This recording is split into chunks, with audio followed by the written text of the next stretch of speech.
तो उपचुनाव का रण पूरी तरह से सज कर तैयार है, क्योंकि आज लोग अपने मत का प्रयोग कर रहे हैं। इसलिए बार बार आपसे अपील यही जी राजस्थान कर रहा है कि अभी भी आपने अपने मत का प्रयोग नहीं किया इन 7 सीटों पर, तो जाइए और अपने मत का प्रयोग करिए। हमारे साथ खास पैनल भी हमारे साथ जुड़ गया है, उनसे आपको मुखातिब करा देते हैं और ग्राउंड से मेरे सहयोगी भी हमारे साथ जुड़ेंगे, बताएंगे कि किस तरह से लोगों में इंटरेस्ट दिखाई दे रहा है, क्या मुद्दे हैं। क्योंकि नेता तो अपनी बात कहेंगे, लेकिन जनता बताएगी कि वो किन मुद्दों के साथ अपने मत का प्रयोग कर रही है। विकास जी हमारे साथ जुड़े हैं, प्रवक्ता बीजेपी है, स्वागत है आपका। सुखदेश सिंह जी हैं, प्रवक्ता कांग्रेस, स्वागत है आपका। राजेंद्र शर्मा जी वरिष्ठ पत्रकार हैं। थोड़ा सा पैनल में कुछ बदलाव है और उस बदलाव के साथ आपको बता देते हैं। प्रतीक सिंह जी हमारे साथ कांग्रेस प्रवक्ता जुड़ गए हैं। मिथिलेश जैमिनी जी वरिष्ठ पत्रकार हमारे साथ जुड़ गए हैं, आपका बहुत बहुत स्वागत है। और तमाम भी हमारे साथ गेस्ट जुड़ गए हैं, उनका भी रुख कर लेते हैं। प्रतीक जी, सबसे पहले सवाल आपसे, कांग्रेस इस बार किन मुद्दों के साथ गई है? क्योंकि जब देखा कि ग्राउंड पर पहुंचती है कांग्रेस, तो उस दौरान मुद्दों से ज्यादा बयानबाजी करती है। देखिए मेघा जी, मुद्दों के ऊपर तो आप सबसे ज्यादा बात कांग्रेस पार्टी ने की है, क्योंकि 11 महीने की जो विफलता रही है इस सरकार की, और जो वादे करके सरकार आई थी, वो वादे उसमें से एक भी पूरा नहीं हुआ।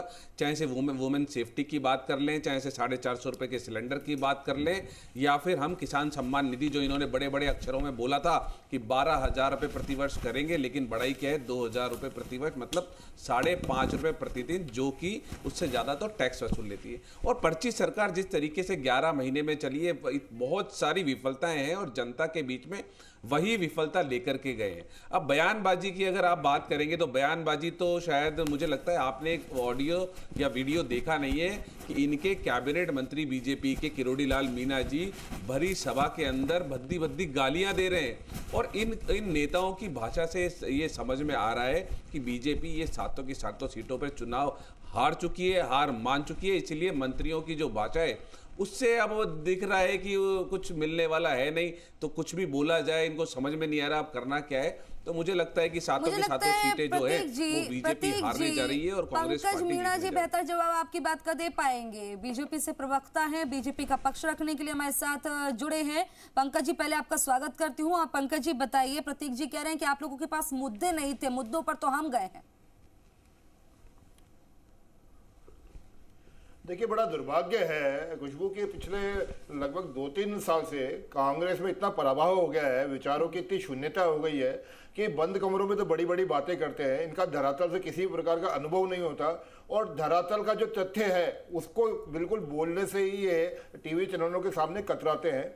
अभी हमारे प्रतीक सिंह जी ने कहा, मेरे भाई हैं, मैं इनकी बात काटना पसंद नहीं करता, परंतु इन्होंने कहा कि अपराध को लेके इन्होंने कहा कि अपराध कोई कम नहीं हुए। ये मैं अभी आपके सामने अगर आप फोकस कर सकते हो, देखिए स्टेटमेंट है, अखबार में छपा है कि पिछले 2023 से लेकर 2024 तक हमारे राजस्थान में 7.5% अपराध कम हुए हैं।